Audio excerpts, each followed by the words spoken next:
Our next speaker is Arin Chakraberty. Please welcome to the stage.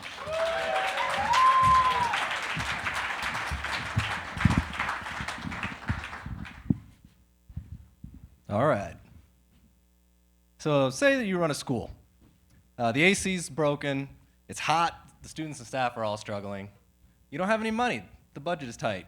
What can you do? Energy performance contracting. That's what I'm here to talk to you about today. So here's an analogy to show how it works. Say you got a beat up old car, there's tons of maintenance, roll up windows, stereo's busted, doesn't work, and you're just burning money away trying to keep it going. It's no bueno.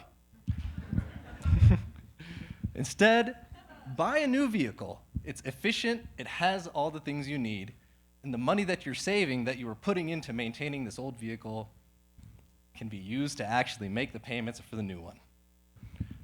So if you extrapolate this idea out to the utility costs in your building, things like the water, electricity, building automation system, your heating, cooling, your lighting, telecoms, if you make these systems more efficient, you can use those savings to actually invest in it.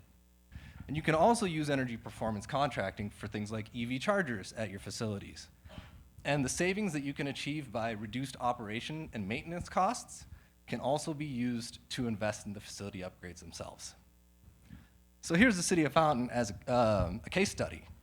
They did some LED lighting, some water improvements, and a solar installation that offset all of the electrical usage of the city and resulted in $220,000 in savings a year.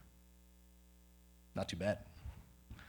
Quick program history. It's been going for 28 years, one of the longest running. 316 million kilowatt hours of energy saved. Over $1 billion invested into Colorado communities with $56 million of annual savings.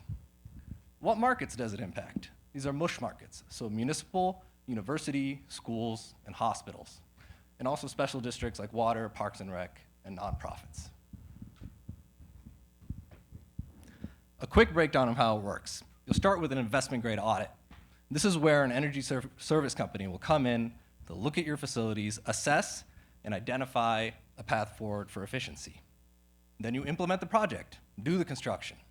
Afterwards, your facility is upgraded. You have a more efficient system, and with the savings you achieve with those efficiencies, you can actually pay for the project itself over time, which makes it much easier to do when you have a limited budget or a tight budget.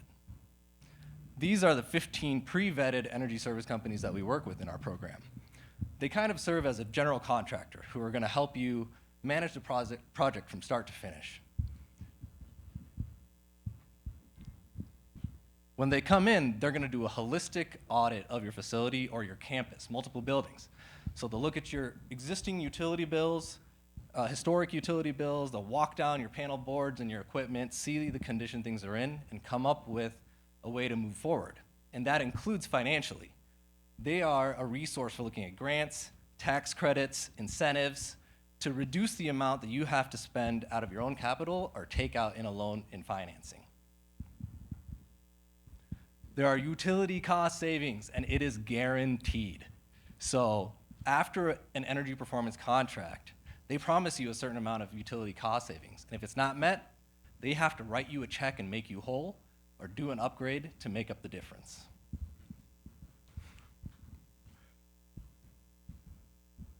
It's a good risk reduction. So how do you manage this risk reduction? Through a process called measurement and verification. They measure an existing baseline and then verify later. Some major benefits is that we like to use local workforce, reduce the amount of strain on your own employees, and you have guys like me to help you with the contracts and all of the paperwork along the way. Here's another quick case study. This is a Pueblo County School District. They had a 25% reduction in EUI and annual savings of almost $700,000 a year through energy efficiency and operation and maintenance costs. I wanted to touch on some gap areas, which are small towns like mountain communities and the Eastern Plains. Smaller projects are hard to make cash flow, and this is a gap area we're trying to work on and come with solutions for. Building owners and utility companies are also a tricky area. Building owners don't want to invest in these long-term efficiency projects a little more focused on quick returns and what if I sell my building. Utility companies are hard when you're trying to put solar or energy generation on site. But ultimately, energy performance contracting is a great tool to help Colorado communities meet climate goals and do critical facility upgrades, even on a tight budget.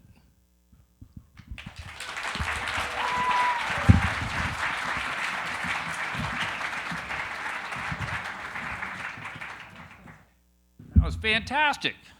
So energy performance contracting is one of those quiet successes where it's saving just massive amounts of energy and money and taxpayer money. So it's something that if you haven't heard of, he gave a really clear, quick explanation of performance contracting that you wouldn't otherwise get.